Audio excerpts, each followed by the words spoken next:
باللہ من الشیطان الرجیم بسم اللہ الرحمن الرحیم۔ حضرات محترم، آج کی نشست کے اندر آپ حضرات درس سے قرآن سماعت کریں گے، اور جیسا کہ آپ کے علم میں ہے کہ اللہ کے فضل اس کی توفیق سے ہم نے درس قرآن کے اندر سورہ فاتحہ کی تفسیر کو الحمدللہ مکمل آپ حضرات کے سامنے بیان کر چکے ہیں۔ سورہ فاتحہ چونکہ دعا ہے اور وہ کافیہ بھی تھی، شافیہ بھی تھی اور دعا بھی تھی۔ اب یوں سمجھ لیجئے کہ اب اس صورت کی ابتدا جو ہو رہی ہے، جب سورہ فاتحہ پڑھیں اس میں شفا ہے، جب بیماری دور ہو جائیں تو انہیں غذائیں بتائی جاتی ہیں، اور زندگی کو باقی رکھنے کے لیے غذاؤں کا ہونا بے حد ضروری ہے۔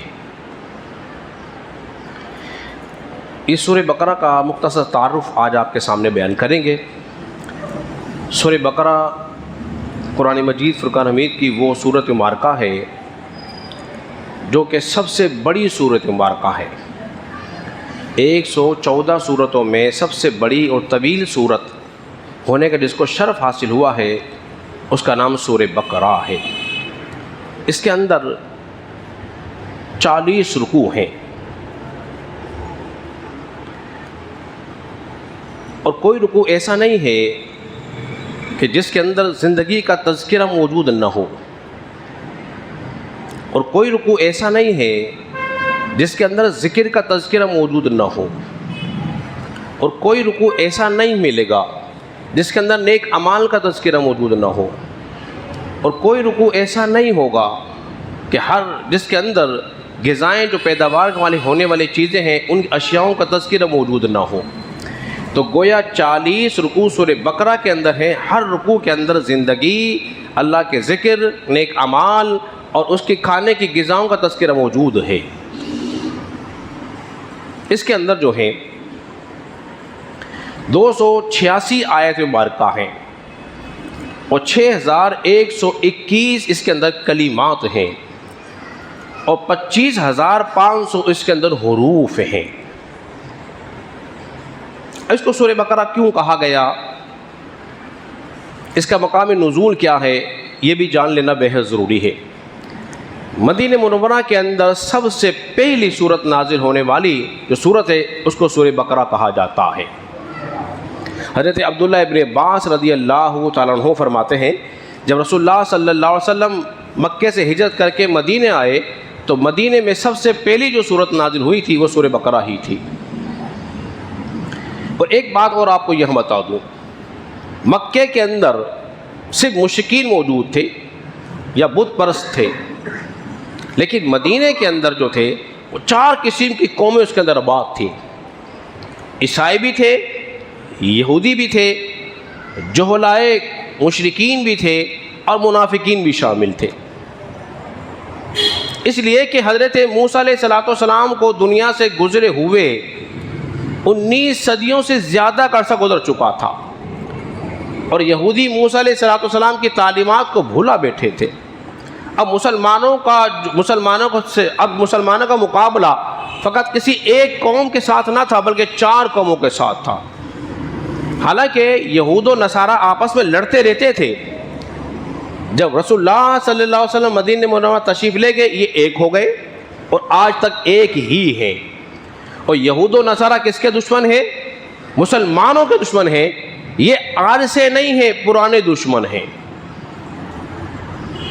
ایک ہو گئے۔ پھر مسلمانوں کا مقابلہ عیسائی سے بھی ہے، یہود سے بھی ہے، اور جہلائے مشرکین سے بھی ہے، اور منافقین سے بھی ہوا، جو بظاہر تو ایمان لائے لیکن اندر ہی اندر مسلمانوں کے شرارت کرتے رہے۔ اس لیے مسلمانوں کو 4 قوموں سے مقابلہ کرنا پڑا، اور اللہ کے فضل و توفیق سے اللہ تبارک و تعالیٰ نے اسلام کو قوت و غلبہ عطا فرمایا۔ اب اس سورت کا نام سورہ بقرہ کیوں رکھا گیا؟ اس لیے رکھا گیا کہ بنی اسرائیل میں ایک گائے کا تذکرہ موجود ہے جو دنیا کے سب سے قیمتی ترین گائے ہوئی، جس کا تذکرہ انشاءاللہ عزیز ہم وہ اپنے ہی مقام پہ بیان کریں گے۔ سورہ بقرہ کے 8واں اور 90 رکوع کے اندر اس کا تذکرہ موجود ہے، آیت نمبر 67 سے لے کے آیت نمبر 63 تک۔ اب چند احادیث مبارکہ سورہ بقرہ کی شان کے اندر میں آپ کے سامنے بیان کر دیتا ہوں تاکہ اس کی اہمیت آپ کے سامنے واضح ہو جائے۔ مسلم کے اندر حدیث مبارکہ موجود ہے، رسول اللہ صلی اللہ علیہ وسلم نے ارشاد فرمایا، حضرت ابو ہریرہ رضی اللہ عنہ اس حدیث کے راوی ہیں، نبی کریم صلی اللہ علیہ وسلم نے ارشاد فرمایا اپنے گھروں کو قبرستان نہ بناؤ، مطلب یہ ہے کہ تم اپنے گھروں کو ویران نہ کرو، اس میں عبادت کیا کرو، قرآن کی تلاوت نوافل کا اہتمام کیا کرو۔ جس گھر میں قرآن کی تلاوت نہیں ہوتی، نوافل نہیں پڑھے جاتے، وہ گویا کیا ہو گئے؟ قبرستان ہو گئے۔ آباد گھر کون سا ہے؟ جس گھر میں قرآن کی تلاوت بھی ہوتی ہو اور کھڑے ہو کر مصلی پہ رب کی عبادت بھی ہوتی ہو۔ فرمایا اپنے گھروں کو قبرستان نہ بناؤ۔ اور جس گھر میں سورہ فاتحہ کی تلاوت کی جاتی ہے اس گھر سے شیطان بھاگ جاتا ہے۔ ہمارے گھروں میں قرآن کی تلاوتیں ہونا بند ہو گئی ہیں، اب گانے باجوں کی آوازیں ہوتی ہیں، تو ظاہری بات ہے شیاطین تو ویسے ہی آئیں گے۔ دوسری حدیث مبارکہ جو کہ ترمذی کے اندر موجود ہے، حضرت ابو ہریرہ رضی اللہ عنہ سے روایت ہے، رسول اللہ صلی اللہ علیہ وسلم نے ارشاد فرمایا ہر چیز میں بلندی ہے، ہر چیز میں ایک زینت ہے، اور قرآن کی زینت جو ہے وہ سورہ بقرہ ہے، اس کو زینت قرار دیا گیا۔ فرمایا اس کے اندر ایک آیت ایسی ہے جو تمام آیتوں کی سورہ بقرہ کی تمام آیتوں کی سردار ہے۔ وہ جانتے ہو کون سی آیت ہے؟ وہ آیت الکرسی ہے، جس میں توحید کا تذکرہ موجود ہے، ایک ہی آیت پہ مشتمل ہے۔ کوئی انسان اگر جس کے بچے رات میں ڈرتے ہوں وہ آیت الکرسی پڑھ کے دم کر دیں گے، انشاءاللہ بچے رات کو نہیں چوکیں گے، ڈریں گے بھی نہیں۔ نبی کریم صلی اللہ علیہ وسلم نے ارشاد فرمایا، شعب الایمان کے اندر حدیث مبارکہ موجود ہے، سہل بن سعدی رضی اللہ عنہ سے روایت ہے، رسول اللہ صلی اللہ علیہ وسلم نے ارشاد فرمایا جس گھر میں سورہ بقرہ کی تلاوت کی جائے، 3 دن میں تلاوت کی جائے، 3 دن تک شیطان گھر سے دور رہتا ہے، شیطان ہی دور رہ رہا ہے، صرف سورہ بقرہ کی تلاوت کی گئی۔ اور جس گھر میں رات میں کی گئی تو شیطان داخل ہی نہیں ہوتا۔ تو ہمیں چاہیے اپنے گھروں میں کیا کریں؟ سورہ بقرہ کی تلاوت کی جائے۔ آخری حدیث مبارکہ پیش کر کے اپنی گفتگو ختم کرتا ہوں۔ معاذ بن بشیر رضی اللہ عنہ سے روایت ہے، ترمذی کے اندر یہ حدیث مبارکہ موجود ہے، رسول اللہ صلی اللہ علیہ وسلم نے ارشاد فرمایا اللہ تبارک و تعالیٰ نے زمین و آسمان کی پیدائش سے 2000 سال پہلے لوح محفوظ پہ ایک سورت کو لکھا تھا،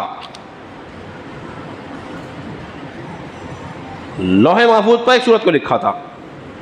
فرمایا اس کی آخری آیتوں کی جس گھر میں تلاوت کی جائے گی اس گھر میں شیطان داخل نہیں ہوگا۔ جان لو کون سی سورت ہے؟ وہ سورہ بقرہ ہے۔